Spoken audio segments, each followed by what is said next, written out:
नमस्कार दोस्तों, नक्सलियों की शामत आ गई है। नक्सलियों के खिलाफ सुरक्षा बलों ने अब चौतरफा हमला बोल दिया है। उनके लिए अब बचने के सारे रास्ते बंद होते जा रहे हैं। रोजाना हो रही मुठभेड़ में नक्सली या तो मारे जा रहे हैं या सरेंडर कर रहे हैं। खास बात यह है कि नक्सली प्रभावित सभी प्रदेश की स्पेशल फोर्सेस ने नक्सलियों को खदेड़ना शुरू कर दिया है। जिस तरह नक्सलियों की चौतरफा घेरेबंदी हो रही है, उससे मोस्ट वांटेड नक्सली कमांडर हिडमा का बचना भी अब मुश्किल हो गया है। पुलिस के ऑपरेशन में नक्सली कैडर के साथ साथ उनके लीडर्स पर भी आफत आ गई है। ओडिशा और बस्तर के सीमावर्ती इलाके में पिछले दिनों डीआरजी जवानों और नक्सलियों के बीच एक मुठभेड़ हुई। मुठभेड़ बस्तर और सुकमा ज़िले की सीमा पर ओडिशा से सटे चांदमेटा पहाड़ी के पास हुई। मुठभेड़ में एक महिला नक्सली मारी गई नक्सली महिला के पास से AK-47 राइफल भी बरामद हुई। पुलिस के मुताबिक ये मुठभेड़ करीब 2 घंटे चली, जिससे आप अंदाज़ा लगा सकते हैं कि नक्सलियों के पास कितनी बड़ी मात्रा में असलहा होगा जिससे वो पुलिस का मुकाबला करते रहे। लेकिन जब जवान नक्सलियों पर भारी पड़ने लगे तो वो वहाँ से भाग निकले।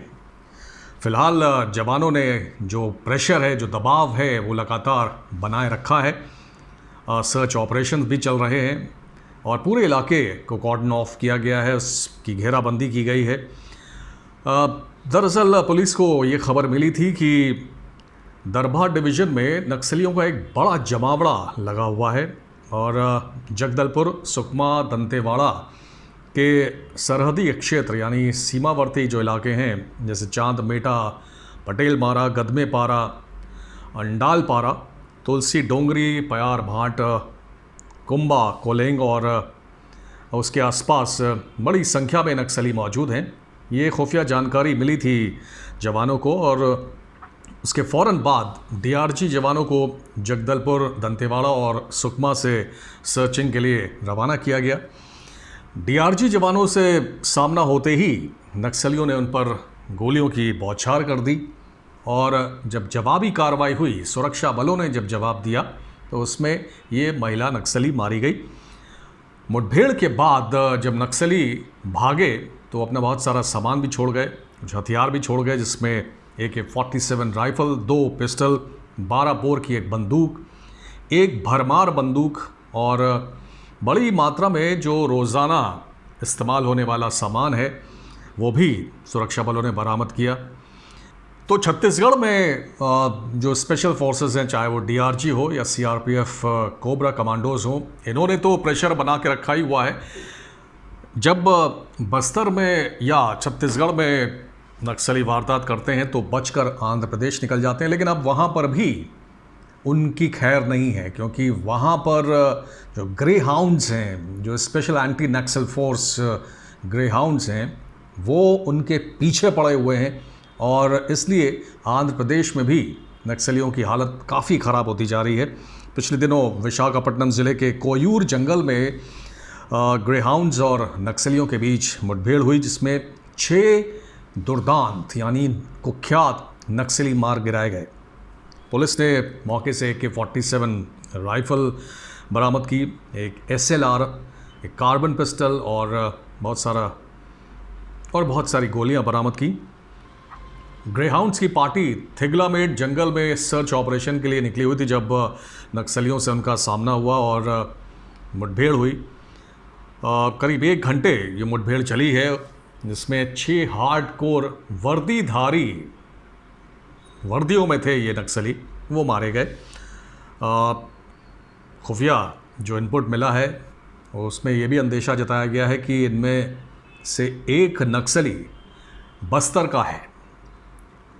तो आप समझ सकते हैं कि जो कनेक्शन है वो आंध्र प्रदेश, छत्तीसगढ़, ये बदस्तूर कायम है और मौका देखकर नक्सली इधर से उधर और उधर से इधर होते रहते हैं। उधर खुफिया इनपुट ये भी था कि छत्तीसगढ़ सीमा से लगे हुए जो ओडिशा का मलकानगिरी और कोरापुट ज़िले के जो इलाके हैं, वहाँ पर भी नक्सली कुछ एक्टिव हैं।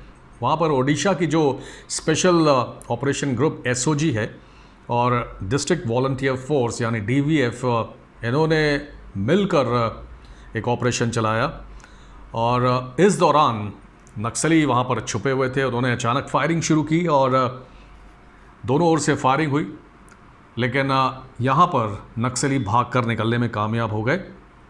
लेकिन कुछ हथियार और गोला बारूद ज़रूर वो छोड़कर भागे। इसमें इंसास राइफ़ल भी है जो छोड़कर नक्सली भाग निकले। अब महाराष्ट्र में भी दबाव लगातार बना हुआ है नक्सलियों पर। महाराष्ट्र का जो नक्सल प्रभावित इलाका है गढ़चिरौली, बहुत बड़ी बड़ी वारदातें यहाँ पर हुई हैं। आप को ध्यान भी होगा, गढ़चिरौली में एक बहुत बड़ा अटैक किया था नक्सलियों ने। वहाँ पर सुरक्षा बलों का जो प्रेशर बना हुआ है, उसके चलते एक 20 साल की महिला नक्सली ने सरेंडर किया है। इस महिला नक्सली के ऊपर 2 लाख रुपए का इनाम था। करिश्मा या सविता नरोती इसका नाम बताया जा रहा है और ये छठगांव दलम की सदस्य थी।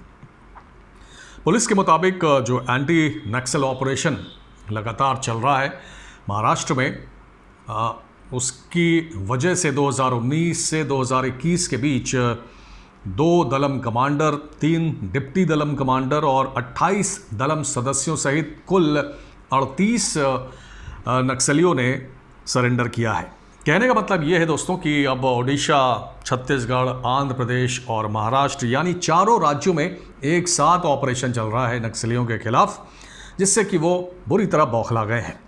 इस बार नक्सलियों की तगड़ी घेराबंदी की गई है, जिससे उनके लिए बचने के सारे रास्ते बंद हो गए हैं। आने वाले दिनों में सुरक्षा बलों के ऑपरेशन जारी रहने से नक्सलियों के लिए जंगलों में छिपने के अलावा कोई रास्ता नहीं है। लेकिन इस समय जबकि बारिश का मौसम है, जंगलों में रहना नक्सलियों के लिए बहुत ख़तरनाक हो जाता है। जहरीले सांपों के काटने से जान जाने का ख़तरा रहता है। मलेरिया फैलाने वाले मच्छर की वजह से जान जा सकती है। तो ऐसे में नक्सलियों के लिए ये समय बहुत ही मुश्किल भरा समय होता है कहा जा सकता है। और इसी समय सुरक्षा बलों ने उनके ऊपर प्रेशर बढ़ा दिया है, जिससे कि उनके लिए स्थिति अब बहुत ज़्यादा ख़राब होती जा रही है।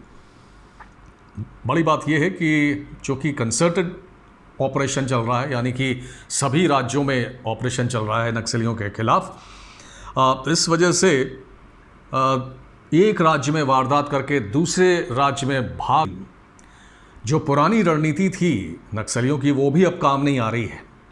क्योंकि आप उड़ीसा से छत्तीसगढ़ आएंगे तो यहाँ मारे जाएंगे, छत्तीसगढ़ से महाराष्ट्र जाएंगे तो वहाँ मारे जाएंगे, महाराष्ट्र से अगर आप आंध्र प्रदेश जाते हैं तो वहाँ भी मारे जाएंगे।